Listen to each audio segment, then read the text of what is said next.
Olá, caríssimos. Espero que estejam bem. Nós vamos abordar sobre o tema do crescimento da população mundial e tem um vídeo produzido pelo Museu Americano de História Natural muito interessante que eu vou passar ele depois. Por quê? Porque eu vou tirar alguns instantâneos e explicar os gráficos que vão aparecer nesse vídeo.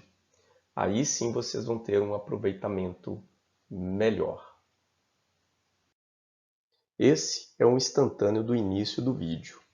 Ele apresenta um globo e essa mancha amarela vai crescendo na medida em que o vídeo vai passando. Mostra aonde a humanidade se originou e onde ela se espalhou pelo globo ao longo do tempo. Mais ou menos 200 mil anos atrás isso aconteceu. Aqui embaixo a gente tem um gráfico de crescimento da população. Vai aparecer uma luminosidade amarela, né? Um ponto amarelo com risco, em que representa esse crescimento. Neste gráfico, a gente aqui, na parte vertical, a gente tem a população em milhões de habitantes. E aqui a gente tem o tempo, contado antes de Cristo. E antes de Cristo é a forma decrescente. Neste segundo instantâneo que eu tirei, mostra que foi a partir de 100 mil anos que o ser humano começa a sair do continente original, a África. Há 50 mil antes de Cristo, a humanidade já atinge parte da Europa, parte da Ásia e já começa a entrar dentro do continente da Oceania. Já há cerca de 20 mil antes de Cristo, a humanidade já começa a entrar dentro da América, no caso aqui Estreito de Bering, parte da Ásia, parte da América, no caso aqui América do Norte, aqui Alasca. E o gráfico nos mostra que o crescimento da população mundial fica bem abaixo de 1 milhão de habitantes. Só em termos de comparação, o município de Belo Horizonte tem cerca de 2 milhões e 500 mil habitantes. Já há cerca de 10 mil antes de Cristo, a humanidade já pratica efetivamente a agricultura e a pecuária. E isso mudou completamente o padrão de crescimento da população, que antes, possivelmente em torno de 1 milhão de habitantes,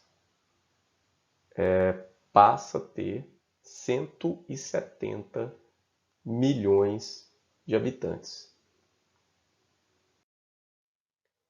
Nesse ponto do vídeo, as representações da Terra mudam do globo para o mapa mundi e também a escala do gráfico. Na coluna, a gente tem a população em bilhões, não mais em milhões de habitantes. Na barra horizontal, a gente tem a escala de tempo mudada para depois de Cristo, portanto, crescente. Esses pontinhos, esses círculos que aparecem são eventos históricos importantes.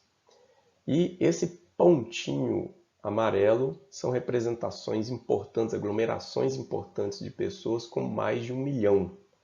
Então a gente tem no Nordeste da China e no Nordeste da Índia. No Oriente Médio a gente tem também importantes aglomerações, assim como a Europa. A África, alguns pontos importantes, e na América a gente tem aqui no Brasil a civilização Marajoara, Inca, ou antecedentes dos Incas, né? E a civilização Maia como importante também.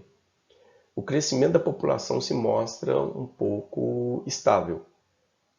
No início da nossa contagem de tempo, ano 1, a gente tinha cerca de 170 milhões de pessoas. 500 anos depois de Cristo, a gente tem 170 milhões de pessoas. Já estamos a 1400 anos depois de Cristo, então a gente teve vários eventos históricos importantes. Chamar atenção para a peste bubônica, que ocorreu mais ou menos nessa época, atingindo parte da Ásia, parte da Europa e parte pouca da África. Foi um dos raros momentos em que a população declinou. Aqui a gente tinha cerca de 350 milhões de pessoas. Em 1400, no auge da praga, a gente já tinha 345 milhões de pessoas. Já há cerca de 1800 anos, portanto, há somente 200 anos atrás, ocorre a primeira revolução industrial na Europa e que influenciou e muito o padrão de crescimento da população mundial. Chamar a atenção também que, em comparação aos tempos anteriores, a gente tem uma aglomeração de mais de 1 milhão de pessoas em cada pontinha, concentrado em algumas partes do globo. Índia continua, China, Japão importante, e a Europa já passa a ser um foco de crescimento populacional importante. Nessa parte do vídeo, o gráfico já apresenta uma estimativa para cerca de 2050 para 9,5 bilhões de pessoas. Hoje a gente tem cerca de 7 bilhões e 500 mil pessoas, nós estamos falando de 2020, e aqui mostra em 2015, quando o vídeo foi produzido. É absurdo a quantidade de gente que passou de 1 bilhão e em 200 anos a gente tem cerca de 7 bilhões e meio de pessoas. Aí a gente vê no mapa pipocar luz amarela, os pontinhos amarelos para tudo enquanto é lado. E chega a ser bem impressionante isso aí. O vídeo muda o seu layout, a representação do mundo passa a ser novamente através do globo, e o gráfico estende na sua barra horizontal o tempo até 2100. É onde que os demógrafos eles estimam que será o pico máximo da população mundial, que será de 11 bilhões de pessoas em 2100. Logo em seguida, ele mostra alguns dados de taxa de fertilidade. Em 1950, a gente tinha cerca de 5, ou seja, em média, as mulheres de 1950 tinham 5 filhos, e por isso esse crescimento acentuado.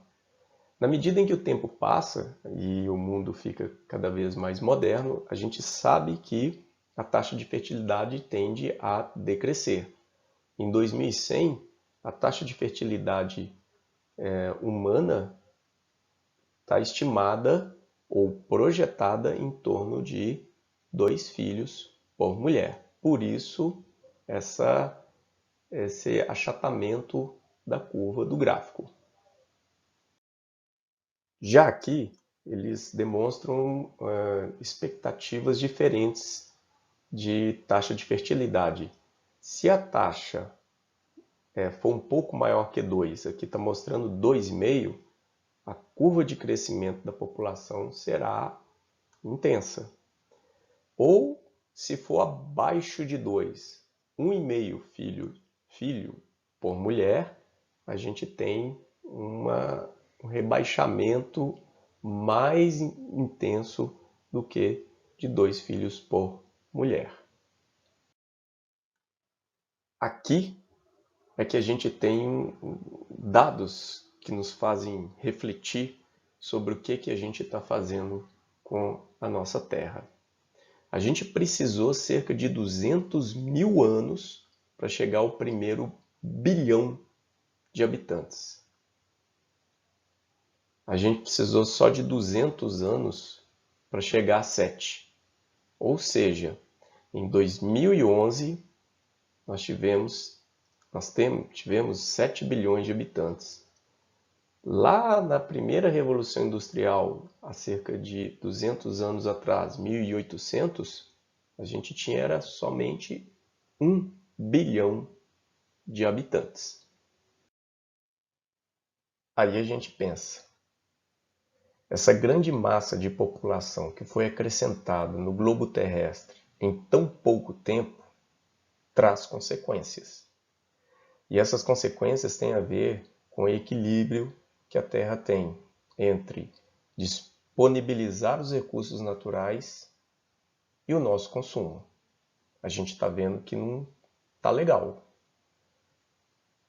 Os recursos naturais são finitos, eles acabam e não estão disponíveis para todos. Isso é um problema que a gente tem que resolver.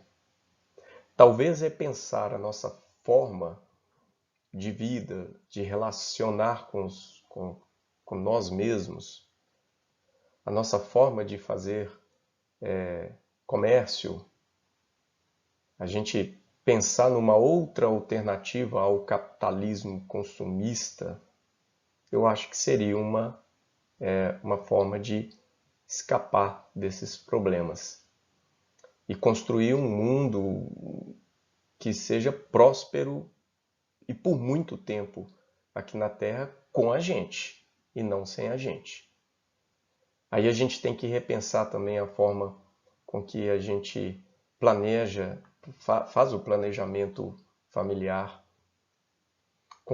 como que a gente pode ser menos consumistas, ou como que a gente pode resolver as desigualdades sociais, fazendo com que todo mundo tenha acesso a uma vida mais digna, um acesso melhor a esses recursos naturais, mas de uma forma sustentável, não do jeito que a gente está vendo.